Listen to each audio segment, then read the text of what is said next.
Olá amigos e irmãos, eu sou o Wagner, esse é o canal Verdade das Escrituras. E mais uma vez eu estou aqui para responder uma pergunta de uma pessoa que ainda está com muitas dúvidas a respeito do templo. Se nós somos o templo, ou por que as Escrituras falam tanto de templo, por que o Salvador, lá no livro de João, capítulo 2, falou para as pessoas, né, que estavam lá fazendo comércio, né, que era a casa do pai dele. Será que ele falou que o templo era a casa do pai dele? Vamos ver? Bom, no livro de João, capítulo 2, começa dizendo assim. Aliás, né, tem a primeira parte que fala a respeito do milagre, né, do casamento. Então nós vamos lá para o verso 13, João 2, 13, que é onde começa o contexto, que fala assim: Estava próxima a Páscoa dos judeus, e Jesus subiu a Jerusalém. Encontrou no templo os negociantes de bois, ovelhas e pombas, e mesas dos trocadores de moedas. Fez ele um chicote de cordas, expulsou todos do templo, como também as ovelhas e os bois. Espalhou pelo chão o dinheiro dos trocadores e derrubou as mesas. Disse aos que vendiam as pombas: Tirai isto daqui, e não façais da casa de meu pai uma casa de negociantes. Lembraram-se então os discípulos do que está escrito: O zelo da tua casa me consome. Perguntaram-lhe os judeus: Que sinal nos apresentas tu para procederes deste modo? Respondeu-lhes Jesus: Destruí vós este templo, e eu reerguerei em 3 dias. Os judeus replicaram: Em 46 anos foi edificado este templo, e tu has de levantá-lo em 3 dias? Mas ele falava do templo do seu corpo. Depois que ressurgiu dos mortos, os discípulos lembraram-se destas palavras e creram na Escritura e na palavra de Jesus. Bom, o que isso quer dizer? Gente, quando nós pegamos a Escritura, tanto nos profetas quanto no Novo Testamento, não faz nenhum sentido falar que um templo de pedra é onde o Pai habita. Se nós nos esforçarmos para entender, nós vamos ver que tudo aponta para que o ser humano seja o templo e a morada dele. Então, nós temos que pegar o seguinte aqui. Ele expulsou as pessoas que estavam vendendo coisas aí com o consentimento de quem cuidava do templo, né? E aí ele disse: Tirai isso daqui e não façais da casa de meu pai uma casa de negociantes. Aquele templo era a casa dele? Era a casa do pai dele? Lembre-se, ou se você não sabe, quem construiu aquele templo foi Herodes. Foi o governante que oprimia os israelenses, os israelitas.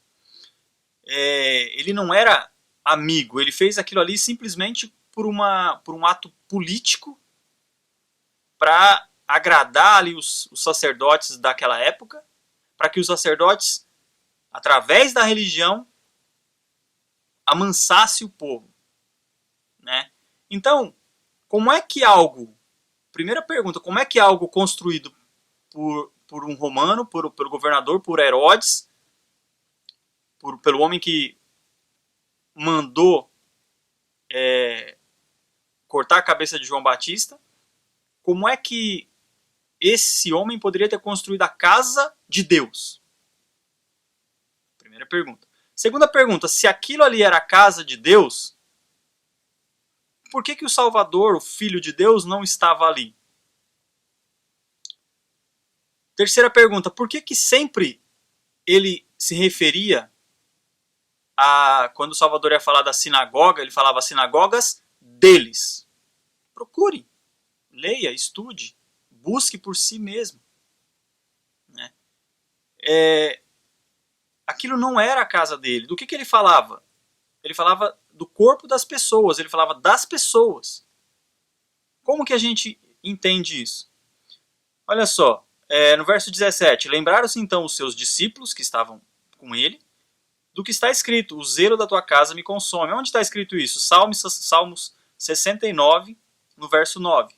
Olha só, Davi, sem querer, mas inspirado, profetizou isso. Ele disse, tenho me tornado um estranho para com meus irmãos, e um desconhecido para com os filhos de minha mãe. Pois o zelo da tua casa me devorou, e as afrontas dos que te afrontam caíram sobre mim. Ou seja, as afrontas do que afrontam o Criador caíram sobre ele. Porque a religião é que afronta o Criador. A religião é que faz com que essas pessoas que dizem representar o Criador, na verdade eles estão afrontando, porque eles não têm aval nenhum para representá-lo. Eles não têm procuração nenhuma, eles não têm nada para provar que eles representam o Criador. Então, aí depois os judeus perguntaram assim, que sinal você nos dá para falar, mostrar que você tem autoridade para falar desse modo? Ele falou assim, pode destruir esse templo. Gente, a gente manda destruir alguma coisa importante? Você mandaria destruir alguma coisa que te importa? Alguma coisa do seu pai você mandaria destruir? É óbvio que não, ele está falando das pessoas. As pessoas que é a casa do pai dele. O Criador fez pessoas. Ele não fez templos. Ele habita em cada ser humano. Como está escrito aqui, 1 Coríntios 3,16. Não sabei vós, olha só, não sabei vós que sois o templo? E que o Espírito do Pai habita em vós? Se o Espírito do Pai habita em vós, como é que aquele templo é a casa? Não é, não pode ser. Aí os judeus replicaram. Jesus falou assim, respondeu-lhes Jesus, destruí vós este templo e eu o reerguerei em 3 dias. Em 3 dias. Por que ele disse isso? Os judeus replicaram falando, esse templo foi edificado em 46 anos e tu pode levantá-lo em 3 dias? Aí tem no verso 21 tem um comentário aqui, mas ele falava do templo do seu corpo. Então, você vê que é comum se referir ao corpo como templo. Está escrito aqui em 1 Coríntios 3,16, não sabeis que vós, ou seja, vós, o seu corpo, esse lugar aí que o seu espírito, que a sua alma habita, é o templo. O seu espírito é o espírito que o Pai te deu. Ele é o templo do Criador. E aqui está comentando aqui, João está comentando, mas ele falava do seu corpo, o templo do seu corpo. Depois que ressurgiu dos mortos, depois que ele ressuscitou, os discípulos lembraram-se dessas palavras e creram na Escritura e na palavra de Jesus. Ou seja, depois que ele ressuscitou dos mortos, os discípulos lembraram, ele falou mesmo que reconstruiria em 3 dias. Então, quando ele fala que reconstruiria em 3 dias, ele já mostrou que ele não está importando com aquele templo de pedra. Vocês podem destruir essa porcaria, que eu faço o que realmente eu vou reconstruir o verdadeiro templo em 3 dias. Ok? Então, é apenas pensar. É apenas botar a cabeça para pensar. E aí, quando o templo...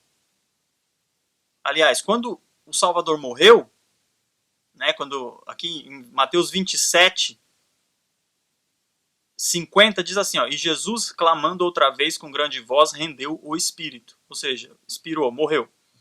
E eis que o véu do templo se rasgou em 2. O véu do templo se rasgou em 2. De alto a baixo, e tremeu a terra, e fenderam-se as pedras. Que pedras que se fenderam? Vamos ler pulando aqui, eis que o véu do templo se rasgou e fenderam-se as pedras. Pedras da onde? Se não foi do templo? As pedras do templo. Mas isso por quê? Será que era um sinal? Que o pai estava dando que aquilo ali tinha acabado? Que tudo que ele poderia fazer e deveria fazer para acabar com aquela enganação, ele fez? Será que foi um sinal visível o suficiente para que nós hoje pudéssemos ver isso? Que nada daquilo ali importa para nós, muito menos para o Criador, porque ele falou que ele ia fazer a habitação. Lá atrás, quando Davi quis fazer templo, ele falou assim, não, eu vou fazer o templo, eu vou fazer, você não precisa fazer nada. Mas ainda hoje tem gente falando para mim que ele mandou Davi fazer, o pai mandou Salomão fazer. Não. Ele falou, eu vou fazer o templo. Como que ele fez? Foi o que o Salvador falou aqui, ó, eu reconstruo em 3 dias, pode derrubar essa porcaria que não serve para nada. É isso que ele disse. Ou não foi?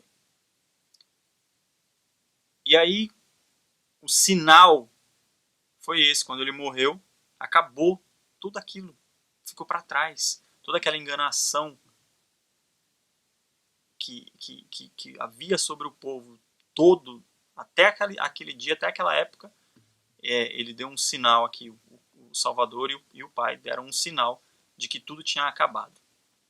Então, gente, é isso. Eu gostaria de pedir para vocês entenderem, buscarem perceber o que as Escrituras mostram.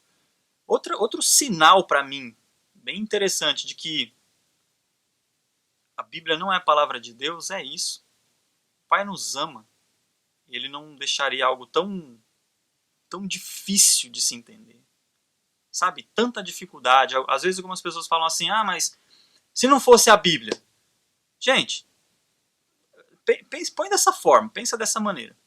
As Escrituras, se tivessem chegado até nós, se os homens que mudaram tudo, manipularam tudo, fermentaram tudo, se eles tivessem permitido que a verdadeira Escritura tivesse chegado até nós, nós veríamos tudo com muito mais clareza, com muito maior facilidade, ok? Nós não teríamos toda essa dificuldade de interpretação, toda essa confusão de que um fala uma coisa, outro fala outra, e ainda eu creio o seguinte, que toda essa Babilônia religiosa nem existiria, entende?